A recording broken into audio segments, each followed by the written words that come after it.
മെക്സവൻ പരിപാടിക്ക് ആദ്യമായി എന്നെ കൊടുവള്ളിയിലേക്ക് ക്ഷണിച്ച വ്യക്തി സിയാലി ഹാജിയായിരുന്നു. സിയാലി ഹാജിയും ഞാനുമുള്ള സ്നേഹബന്ധത്തിൻ്റെ അടിസ്ഥാനത്തിൽ ഞാനതിൽ പങ്കെടുക്കണമെന്ന് ആഗ്രഹിച്ചു. കൊടുവള്ളി കടവിൻ്റെ അടുത്ത് ചെന്നു. ഗ്രൗണ്ടിൽ പരിപാടി നടക്കുന്നത് വീക്ഷിച്ചപ്പോൾ അത് ചെറുപ്പക്കാരുടെ ഒരു കൂട്ടായ്മയാണ്. എനിക്കൊന്നും അതിൽ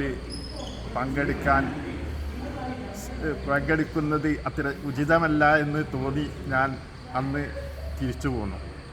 അന്നേ ദിവസം തന്നെ രാത്രി എന്നെ ക്ഷണിച്ച സിയാലി ഹാജി എന്നോട് ചോദിച്ചു, എന്തുകൊണ്ട് നീ എത്തിയില്ല എന്ന്. അപ്പോൾ ഞാൻ അദ്ദേഹത്തോട് പറഞ്ഞു, ഞാൻ ഗ്രൗണ്ടിൽ നോക്കിയപ്പോൾ അതൊരു ചെറുപ്പക്കാരുടെ കൂട്ടായ്മയാണ്. അതിൽ എന്നെപ്പോലുള്ള ആളുകൾക്ക് ഒന്നും പങ്കെടുക്കാൻ അത്ര സൗകര്യപ്പെടുമെന്ന് തോന്നുന്നില്ല, അതുകൊണ്ടാണ് ഞാൻ പിന്തിരിഞ്ഞത് എന്ന് പറഞ്ഞപ്പോൾ അദ്ദേഹം നിർബന്ധിച്ചു. നിന്നേക്കാൾ പ്രായമുള്ള ആളുകളൊക്കെ, ഞാനടക്കം, സിയാലി ഹാജിക്കും ഏകദേശം എൻ്റെ പ്രായമാണ്. സിയാലി ഹാജി പറഞ്ഞു, അത് നമ്മളെക്കാളും പ്രായമുള്ള ആളുകളൊക്കെ ഉണ്ട്, അതുകൊണ്ട് പങ്കെടുക്കണമെന്ന്.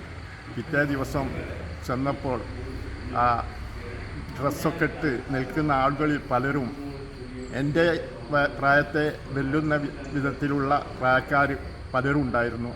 അപ്പോൾ എനിക്ക് ആവേശം വരികയും ഈ പരിപാടിയിൽ പങ്കെടുക്കണമെന്ന് ആഗ്രഹിക്കുകയും അന്ന് മുതൽക്ക് ഇന്നേ വരെ എല്ലാ ദിവസങ്ങളിലും പരിപാടിയിൽ പങ്കെടുക്കാറുണ്ട്.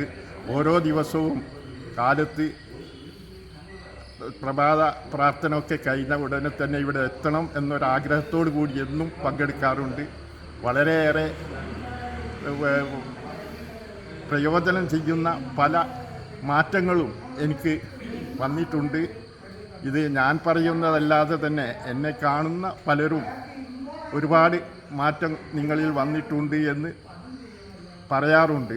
അത് ഏകദേശം ശരിയുമാണെന്ന് എനിക്കും തോന്നിയിട്ടുണ്ട്. ഏതായാലും ഈ പരിപാടി പ്രായാധിക്യം ചെന്ന ആളുകളൊക്കെ ഒരു കാരണവശാലും പിന്തിരിയാതെ അവരൊക്കെ നിർബന്ധിച്ച് വീടുകളിലുള്ള ആളുകളൊക്കെ, ചെറുപ്പക്കാരൊക്കെ ഉപ്പമാരെയും അതുപോലുള്ള മൂത്തവരെയും ഒക്കെ പങ്കെടുപ്പിക്കുവാൻ പ്രത്യേകം താല്പര്യമെടുക്കണം.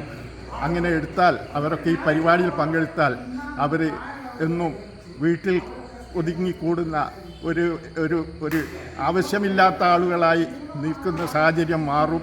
അവരൊക്കെ പൊതുരംഗത്ത് സജീവമാവാൻ അവർക്കൊക്കെ സാധിക്കും. അതാണ് എനിക്കുണ്ടായ അനുഭവം. അത് ആ ഒരു രീതിയിലേക്ക് ഈ പരിപാടിയെ കൊണ്ടുപോകാൻ നമ്മളൊക്കെ ശ്രമിക്കണം. അതിനുള്ള പ്രവർത്തനങ്ങൾ എല്ലാ ഭാഗത്തും ഉണ്ടാവട്ടെ എന്ന് ആശംസിക്കുന്നു.